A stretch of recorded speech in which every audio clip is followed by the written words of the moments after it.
I inherited the most worthless piece of the Carter family estate, or at least that's what my brothers thought. 50 acres of dusty soil and weathered fence posts, while they got the investment portfolios, luxury properties, and our father's thriving business empire. Perfect for you, Michael, James smirked during the will reading, his Italian soup probably worth more than my entire year's income. You always did like playing in the dirt. William, my other brother, didn't even try to hide his amusement. Maybe you can grow organic carrots or whatever it is you studied in college. I sat quietly, letting their mockery wash over me. They'd never understood why I chose agricultural science over business school, why I preferred working the land to working the stock market. But Grandpa Thomas had understood. He was the only one who ever did. The lawyer cleared his throat, clearly uncomfortable with their behavior. The farm property includes all structures, equipment, and mineral rights as specified in the original deed from 1952. Mineral rights? William scoffed. The only minerals in that soil are the ones Michael will need to buy to grow his little vegetables. I thought about the last conversation I had with Grandpa Thomas, just 2 weeks before he passed. He called me to his study. Not the modern office where he met with business people, but the old room filled with maps and geological surveys that my brothers used to call his crazy room. Michael, he'd said, his voice weak but his eyes sharp as ever. You're the only one who sees it. Sees what, Grandpa? He'd smiled mysteriously, patting my hand. The real value, not the kind that shines and sparkles, but the kind that lasts. Promise me you'll look deeper. I didn't understand his words then. Looking around at the worn farmhouse now, watching my brothers drive away in their luxury cars, I still wasn't sure I did. The farmhouse had been Grandpa's pride and joy before he moved to the city and built his business empire. My father never understood why he kept it, why he didn't sell the land for development like everything else around it. Sentimental old fool, he used to say, not quite quietly enough. That first night alone in the farmhouse, I walked through rooms that hadn't changed since my childhood. The kitchen still had the old wooden table where Grandpa taught me about soil composition. The study still held his collection of geological maps and surveys, gathering dust. I ran my fingers along the spines of his old books, pausing at one that seemed newer than the others. As I pulled it out, an envelope fell to the floor. My name was written on it in Grandpa's shaky handwriting. My heart pounding, I opened it carefully. Dear Michael, if you're reading this, you've inherited the farm just as I planned. Your father and brothers never understood its value. They see worth only in things that glitter and shine, in stock certificates and concrete towers. But you, my boy, you have always seen deeper. Remember the summers you spent here with me? How you asked about the strange equipment in the barn? The tests I used to run? It wasn't just an old man's hobby, Michael. There's a safe behind a photograph of the farm in my study. The combination is the year your grandmother and I bought this land. Inside, you'll find everything you need to understand what lies beneath the surface. Look deeper, Michael. Much deeper. Love, Grandpa Thomas. My hands trembling slightly, I walked to the large photograph I'd passed 1,000 times, an aerial view of the farm from 1952. Behind it, just as the letter said, was a wall safe. 1952. The safe clicked open. Inside was a stack of papers, geological surveys, and test results. On top was a map of the farm with areas marked in red ink. As I started reading, my eyes widened. This couldn't be right. I checked the dates, the data, the calculations, but there was no mistake. The next morning, I was in the barn before dawn, taking inventory of Grandpa's strange equipment, specialized testing gear I now recognized from my studies, equipment that had nothing to do with farming. James called around noon, his voice dripping with fake concern. Just checking in, little brother. Found any valuable carrots yet? I looked down at the soil analysis results in my hand. No carrots, James, just getting settled in. Listen, he said, his tone shifting to business. William and I have been talking. That land would make a great location for a luxury housing development. We're willing to offer you a fair price. More than fair, really, considering it's just worthless dirt. I thought about the papers from Grandpa's safe, about the secret he kept for decades while building his fortune in other ways. Thanks, but I think I'll hold on to it. Don't be stupid, Michael. What are you going to do with 50 acres of nothing? I smiled, though he couldn't see it. I'm going to look deeper. He scoffed. What's that supposed to mean? Just something Grandpa used to say. Give my best to William. I hung up before he could respond, looking out over the fields my brothers thought were worthless. Grandpa was right, they never did understand real value. They saw this place as 50 acres of dirt and weeds. They didn't know about the test results, about what the specialized equipment had found. They hadn't seen the geological survey showing what lay hundreds of feet beneath the surface. They didn't understand why Grandpa had been so insistent on keeping the mineral rights, why he'd spent decades quietly buying up surrounding properties through shell companies. Walking back to the barn, I passed the old well that hadn't worked in years. The one Grandpa always said was special. Pulling off the cover, I lowered a testing probe, one of many pieces of equipment I found carefully preserved in the barn. The readings confirmed what the papers in the safe had shown. What Grandpa had discovered decades ago but kept secret, waiting for the right moment, the right person. My phone buzzed. William this time. James told me you're being difficult about the land. Come on, Michael. Be reasonable. What could that worthless dirt possibly be good for? I looked at the test results again, then at the stack of mineral rights documents and geological surveys from the safe. My agricultural science degree had taught me more than just growing carrots. It had taught me about soil composition, mineral deposits, and what certain formations meant. You know, William, I said carefully, maybe you're right. Maybe I should have it professionally surveyed, see what it's really worth. Now you're talking sense. I'll send over our development team. No need. I cut him off. I think I'll handle it myself. Wouldn't want to waste your valuable time on worthless dirt. I ended the call and went back to studying Grandpa's papers.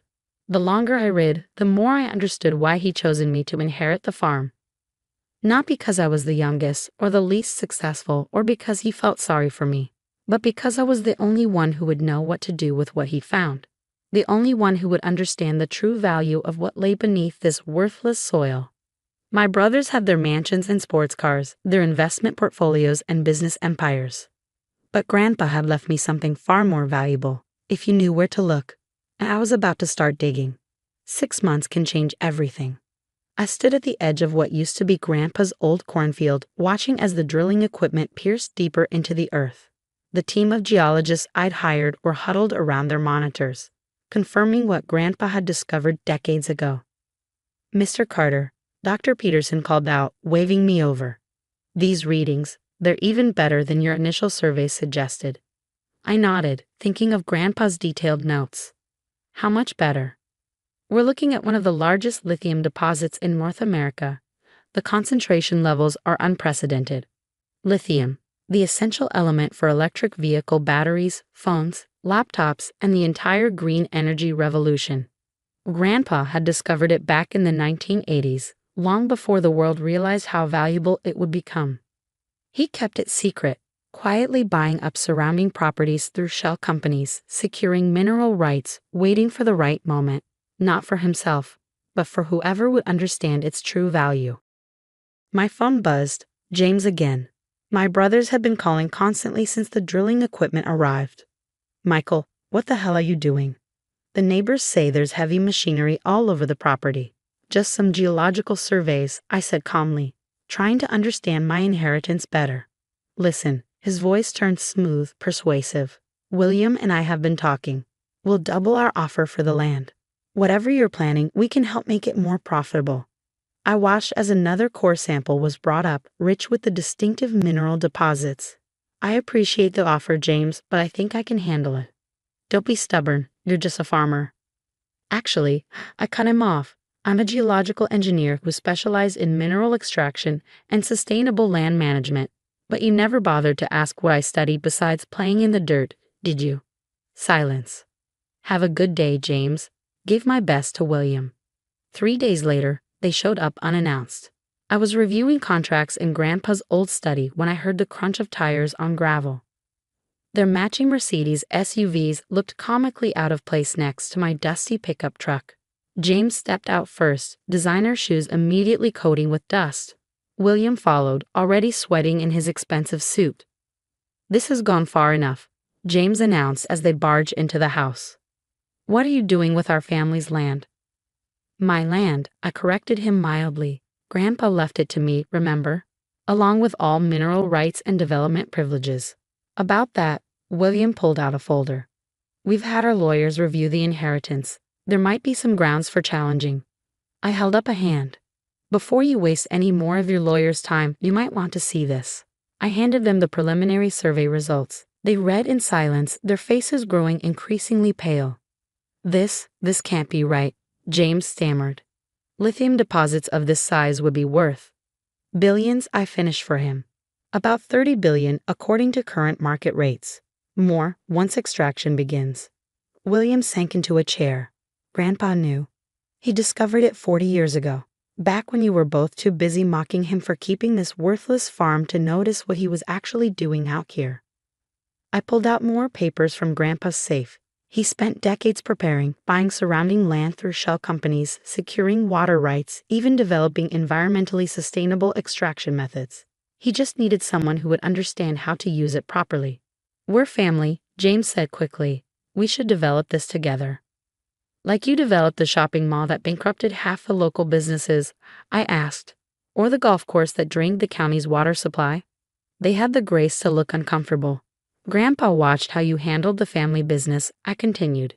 Your focus on quick profits over sustainability. That's why he left you the parts of his empire that were already built, and left me the part that needed to be developed responsibly. What are you saying? William demanded. I'm saying I've already formed partnerships with 3 major electric vehicle manufacturers. The extraction facility will be entirely sustainable, powered by solar and wind energy. We'll be providing jobs to the local community both abandoned for the city. I stood up, walking to the window. And the best part, the farming operation continues. Grandpa's sustainable agriculture research wasn't just a cover, it was part of the plan. The lithium extraction will happen deep underground while the surface remains productive farmland.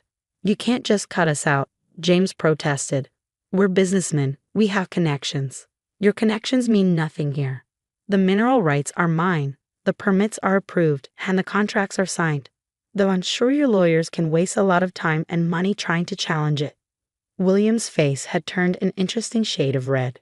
You planned this, all those months of playing the humble farmer.